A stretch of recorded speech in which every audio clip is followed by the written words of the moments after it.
What I want to show you now is how to access and use Zimbra, which is the Kennesaw State University faculty and staff email server. And one of the ways you can get to Zimbra is by going to Kennesaw's main page, scrolling down to faculty and staff, and clicking the very first link, which is Zimbra. Another way that you could do it is simply by going to your address bar, typing in email.kennesaw.edu. You'll come to this window, and pretty straightforward. On your left side are all of your folders that you've set up, your sent folder, your junk folder, and your trash can, as well as any shares that you've received. As you can see, I've shared Dr. Davis's inbox.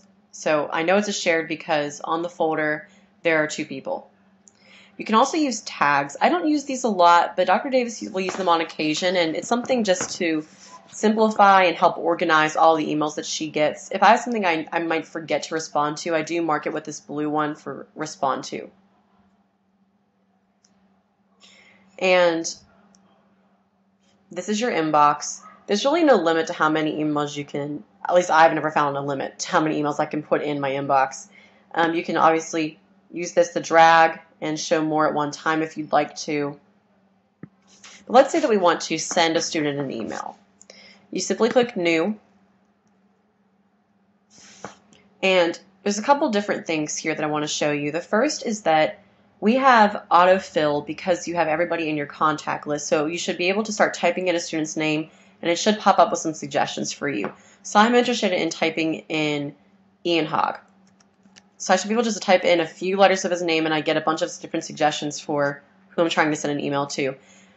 It's up to you if you want to send the email to both addresses or not. I always did just to be on the safe side because I don't know how often students check their student emails. They might check their personal email more, so I send it to both. So you can send it to both emails.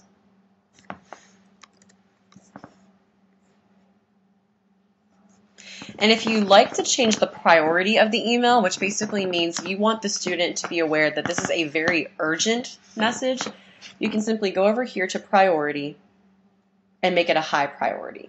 If you don't mark anything, it won't show anything particular. It'll just show it as a normal level priority. But if you really want it to be something that's urgent, that needs to be taken care of right away, definitely mark it with the red arrow. You can do attachments from here. You can also drop down, and if you don't like the HTML format, you can go to a plain text format. I never really do that. I just like to stay here because I do have my toolbar. If you need to do BCC, which does happen on occasion, you have to just click it so it shows up. So that's pretty straightforward for the emails. You can save it if you're working on an email and you don't get around to finishing it. You can save it, and it will show up in your drafts right there. And you can delete your drafts if you'd like. The next thing I want to show you is the address book, and this is a really crucial part of using Zimbra and also a really important part of the job because you're going to be the primary contact person for most of the students. While they're more interested in talking to Dr. Davis, they need to go through you to do that.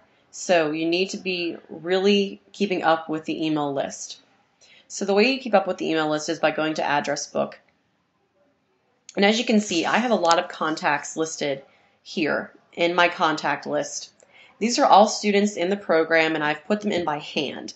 There was really no other way to do it. This new Zimbra is not very friendly to address books, and so we've had to work on it actually for a number of weeks to get it to look the way it looks right now. This contact list has been shared with Dr. Davis, so she will have access to it, and she has been granted access to give you access. So just ask her for the share. So here's what you're going to do if you have a new student you need to add. You're going to click the New button, and then simply type in their information.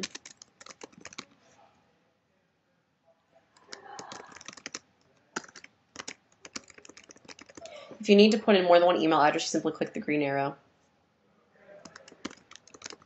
I'm going to enter both email addresses just to be on the safe side.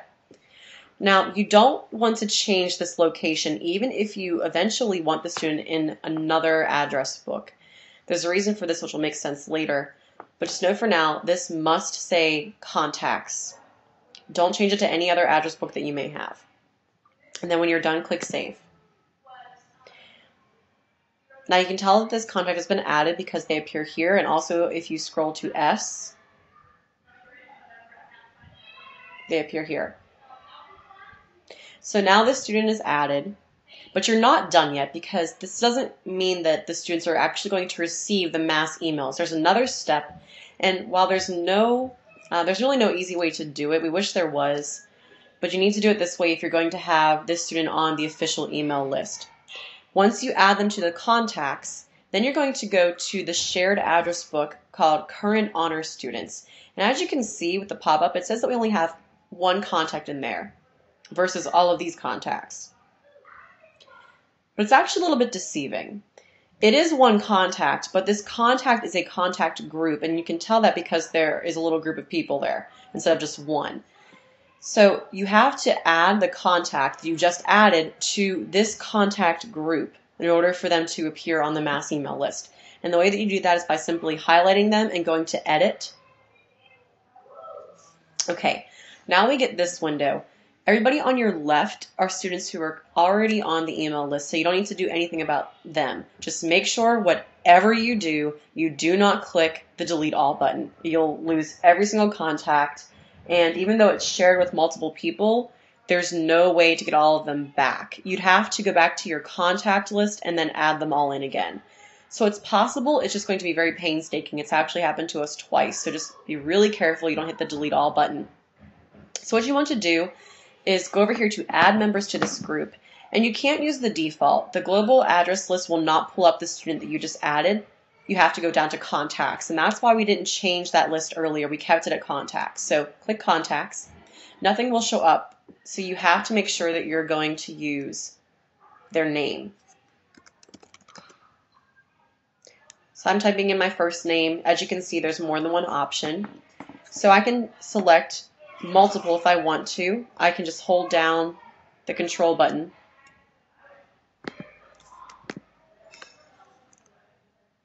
and use them both, and then just click add, and now you can see that they appear over here. Now they're in the group as long as you hit the save button. And now you can see that this student has been added to the mass email list, which means they're going to receive all of the email updates from the honors program. So let's say you need to send a mass email to all the honors program, which should happen pretty frequently, to announce things like registration periods, midterm conference signups, all that kind of stuff. You can go right over to Current Honor Students, right click, and click New Email.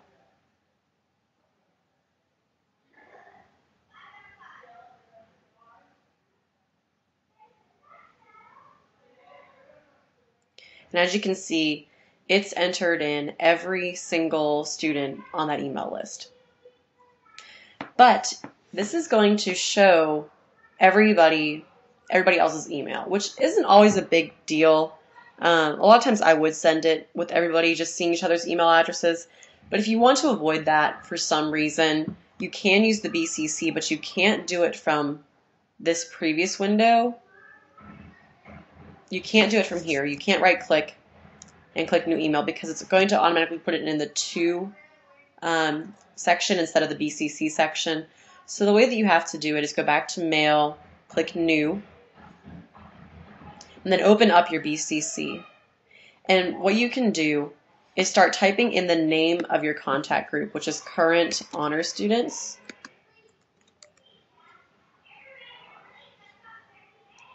And there it is. And so you just click it, and the list is there again, but this time it's under the BCC. So it's totally up to you how you want to do it. If you need to use the BCC, you're going to need to go back to your inbox first and then click New. But if you don't really care about using the BCC, you can do it right from the address book as long as you right click and then hit New Email. The next thing and the final thing I want to show you about the main thing that we use the email for is, of course, the calendar. So as you can see, this is what the calendar looks like. Right now there's really not much going on because it's the end of the semester, but I'm going to back up and I'm going to show you some things. If you look on the left side, you can see all of the calendars. My calendar is marked in orange. Dr. Davis's calendar, which she has shared with me, is marked in blue, and again you can tell it's a share because there are two people. So Dr. Davis always marks her schedule out a little bit in advance. I'm going to go back to October, which was during midterm conferences week, so you can get an idea of what it looks like during midterm conferences and how you're going to use it.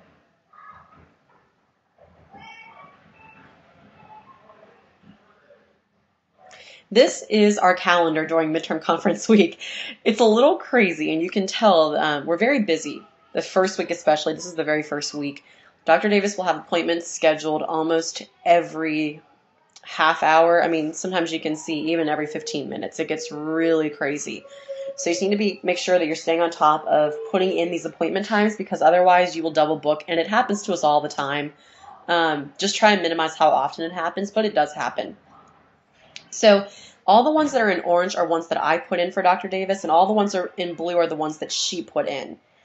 So you can add some, you can delete some. You can only delete the ones that you put in, however. So if I need to delete Lydia Gatanis, I can just highlight her and delete, and it'll ask me, am I sure? Yes. But I cannot go up to her appointments, to Joshua Henderson, and delete him. I'm not given that access.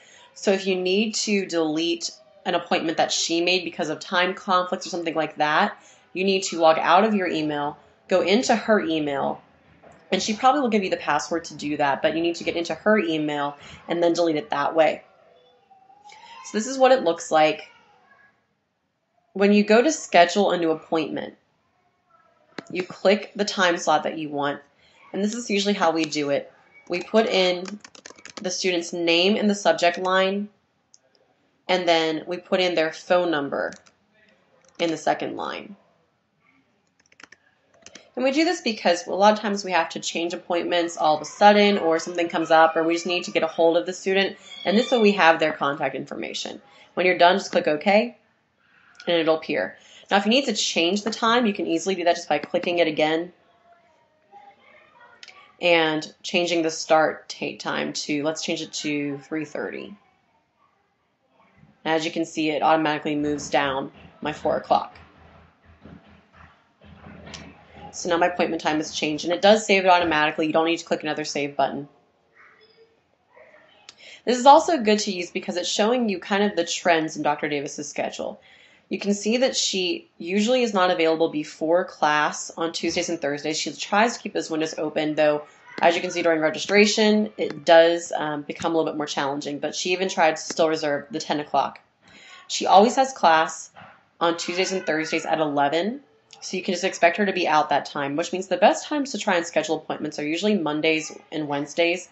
She's not really available many times during the year on Fridays. Sometimes she'll come in if something's really busy, or a student can't meet with her on another day. She'll come in on a Friday. Most of the time, she's not going to be in on Friday. Here's an example of what it looks like when she puts her conference in. So she's just scheduling the whole window to be gone. She'll put things like her department meetings on here. She'll put things like meeting with certain faculty members to talk about the honors program. And then the main thing that she puts on here is, of course, the student appointments that she has. And you can see, again, this is still the end of October, very busy. And this is actually, we didn't intend to go into the first week of November, but we did. And registration was this day, so everybody was trying to get in at the very last minute. So it will taper off a bit. And so when you get to this, you can see some other things that she's put in. She's put in her UPCC meeting, her town hall meeting. She might put in personal appointments like a dentist or a doctor's visit, just to give you an idea that she's not going to be around. So the calendar is a great resource. Make sure you check it on a daily basis, just so you know what her schedule is. If you need to make an appointment, you can ask her first if you need to. So definitely make use of the calendar. The final thing I wanted to show you, in case you might need it, is how to set up an away message on your email, the automatic response when you're not going to be in. Let's say you go on vacation, or even if you want to post one when you work from home that day, you can do that. The way you do that is going to Preferences, and then click Mail, and scroll down. And it's right here. You click Set Auto Reply Message. So you're going to type your message, make sure your start and end dates are correct, and you can decide what you want to do to it. I usually just leave it Place in Inbox, and then make sure you click Save.